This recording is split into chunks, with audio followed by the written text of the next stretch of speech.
Pemirsa, sedikitnya 10 kakek ini terduga pelaku pemerkosa bocah SMP di Tasikmalaya kemarin menjalani pemeriksaan unit perlindungan perempuan dan anak atau PPA Polres Tasikmalaya. Polisi sudah memasuki tahap penyidikan atas kasus ruda paksa dan diketahui ke-10 ada 9 sebetulnya ya yang terduga pelaku ini memiliki hak diperiksa sebagai saksi 1 kali 24 jam sebelum ditetapkan sebagai tersangka. Modus dan beberapa barang bukti pun masih terus diidentifikasi. Sementara itu korban siswi SMP ya tadi ya. Iya. Ini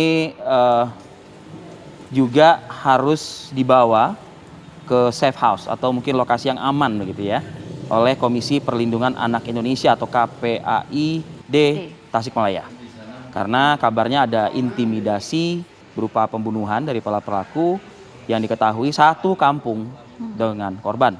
Korban dan orang tua diamankan di rumah aman guna dijaga keselamatan. Karena kabarnya memang sudah cukup lama ya korban lakukan tindakan pemerkosaan dan juga pencabulan. Kita akan langsung dalami, Rivi, dengan Ato Rinanto, Ketua KPAI Tasikmalaya. Selamat pagi, Kang Ato. Kang Ato, selamat pagi. Selamat pagi, Mbak Ratih, Mas Ari. Ya. Kang Ato, ini kan ada 10 orang yang diduga melakukan pencabulan dan juga pemerkosaan ya, Kang Ato. Sebenarnya ini modus yang mereka pakai terhadap korban nih apa sih? Dari 10 memang semua sudah terbukti bersalah atau bagaimana, Kang Ato?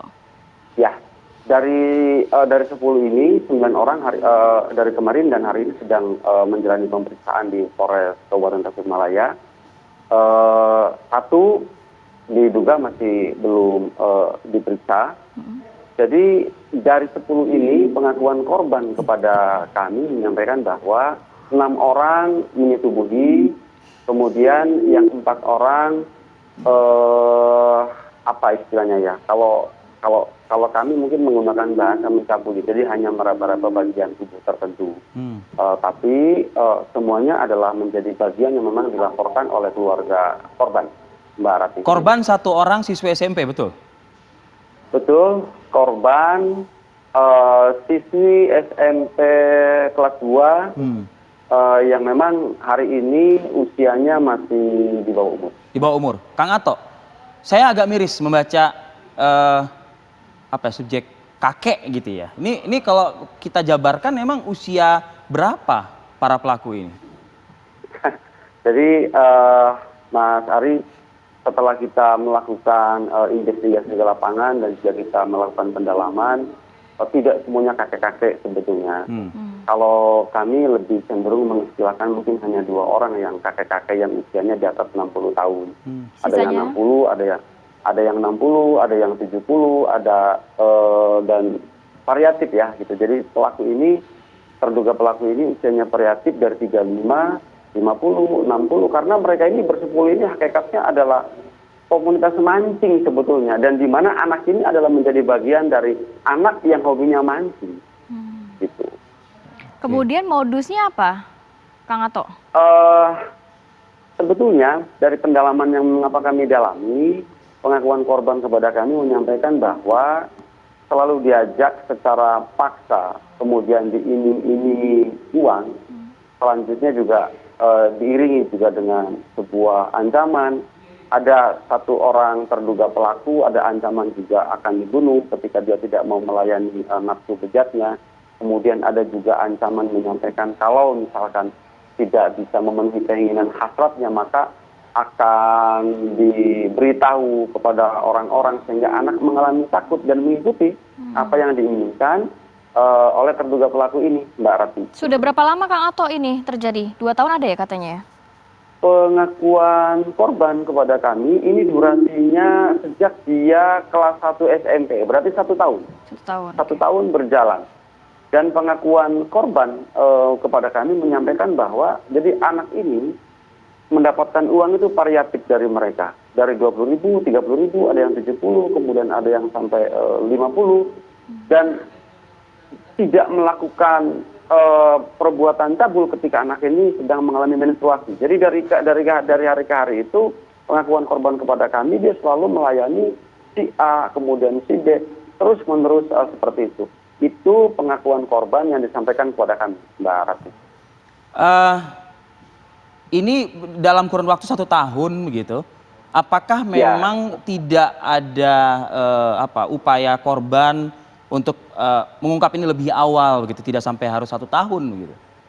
Ya, sebetulnya Mas Ari bahwa anak ini mengalami ketakutan. Hmm.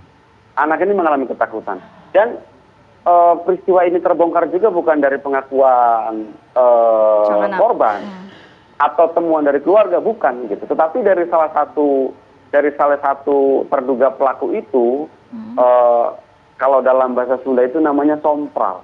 Jadi dia bercerita, saya pernah menyetubuhi anu dan sebagainya. Kemudian di situ ada inisiatif dari salah satu warga yang kemudian ingin mengkonfirmasi, sehingga dilaporkanlah kepada Bapak RT setempat, dan secara iseng RT setempat memanggil ananda korban untuk mengkonfirmasi ucapan yang disampaikan oleh salah satu terduga pelaku itu. Dan ternyata setelah dikonfrontasi, ditanyakan dari Pak RT kepada ananda korban, ternyata iya, bahkan korbannya pelakunya lebih dari satu. Maka dari situ tersebutlah sampai 10 nama itu. Dari situ yang kemudian di desa tersebut menjadi viral dan dilaporkan dan sampailah kepada kami di KPAID Kabupaten Tasikmalaya. Background dari para pelaku ini apa? Aktivitas dia sehari-hari atau mungkin berasal dari keluarga apa begitu? Ini kan bertetangga, Mas Ari. Jadi bertetangga. Jadi mereka ini sebetulnya ada yang memang, yang rata-rata kan misalnya sudah sepuh, dan yang muda juga ada yang kerjanya serabutan. Kemudian ada yang mungkin anak-anaknya juga sudah mapan, ada yang duda, ada yang juga kemudian istrinya stroke, ada juga yang cukup miris ini, ada yang memang salah satu dari pelaku ini istrinya hari ini sedang hamil, gitu, sedang hamil. Kalau Ya. Kang Ato, kalau untuk penanganan kepada korban sejauh ini seperti apa? Mungkin ini juga akan berdampak begitu terhadap psikisnya juga. Ya. Jadi Mbak Rati, begitu kami mendapatkan laporan dari masyarakat, hari Kamis kemarin kami melakukan investigasi ke korban, dan memang kami mendapati bahwa korban ada intimidasi. Intimidasi ini adalah sebuah keinginan yang memang berlebih untuk tidak dilaporkan, untuk ikhlas segala macam, di mana datangnya siang, malam, yang tidak mengenal waktu, sehingga ini mengalami tekanan psikis kepada keluarga korban dan korban. Sehingga dengan pertimbangan itu kami untuk sementara membawa ke rumah aman KPAI di Kabupaten Tasikmalaya.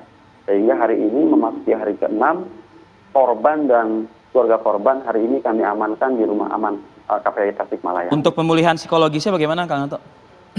Kami sudah lakukan karena kami juga melibatkan psikolog, kemudian hipnoterapi, P2A, Pektos, semuanya alhamdulillah terlibat untuk bersama-sama menangani ini. Hari ini kita terkonsentrasi dulu bagaimana menghadapi proses hukum, pemulihan psikis, dan nanti ke depan insya Allah akan kami tuntaskan dari hulu sama ke hilir. Baik. Terima Tolong kasih. dikawal ya Kang Ato ya kasus ini oleh Amin. KPAI. Minta doanya Mas Ari, Mbak Rati. Baik, sehat-sehat selalu Kang Ato. Terima kasih untuk waktu Amin. dan juga informasinya. Amin. Terima kasih banyak. Ini menjadi pembelajaran juga untuk kita semua ya, bagaimana juga kita bisa mengawasi anak-anak remaja kita ataupun lingkungan sekitar begitu, membantu juga.